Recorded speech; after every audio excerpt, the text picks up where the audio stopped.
This is DLN Shastri journalist.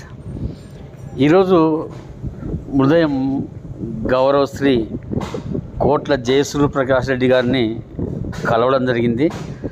ఆయన ఎమ్మెల్యేగా గెలిచిన తర్వాత ప్రప్రథమంగా బేదంతిలోకి రావడం జరిగింది. ఈ సందర్భంగా కలిసి పెద్ద ఆయనతో ఆత్మీయంగా మాట్లాడడం జరిగింది.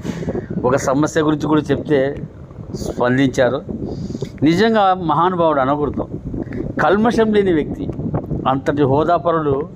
నాలాంటి సామాన్యమైన వ్యక్తిని నన్ను కూడా ఆత్మీయంగా మలకరించడం అనేది మెచ్చుకోదగ్గ విషయం. సమాజానికి ఇటువంటి పౌరులు, ఇటువంటి వ్యక్తులు, ఇటువంటి నాయకులే అవసరము. గర్వాలకు, అహంకారాలకు తావు లేకుండా స్నేహ స్వభావంతో, స్నేహతత్వంతో అందరితో ఆత్మీయంగా మాట్లాడే వ్యక్తి గొప్ప మహానుభావుడు. ఇటువంటి వ్యక్తికి సరే అసందర్భం చెప్పకూడదు, కానీ మంత్రి పదవి అనేది ఇచ్చింటే అద్భుతంగా ఉండేది. కానీ ఇటువంటి వాళ్ళు ఉండాలి సమాజానికి.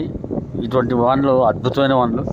ఇటువంటి వ్యక్తుల మూలంగా సమాజానికి మంచి జరగాలని చెప్పి అందరి తరపున, మా సంస్థ తరపున, మా మీద నమ్మకం ఉంచి 2 సంవత్సరాల పాటు మాతో నడిచినటువంటి ప్రతి సభ్యునికి, ప్రతి వ్యక్తికి, మా మీద నమ్మకంతో చెప్పిన వారికి ఓట్లు వేసినందుకు సహకరించిన వారందరికీ ఈ సందర్భంగా హృదయపూర్వక అభినందనలు తెలియజేస్తూ ఉన్నాను.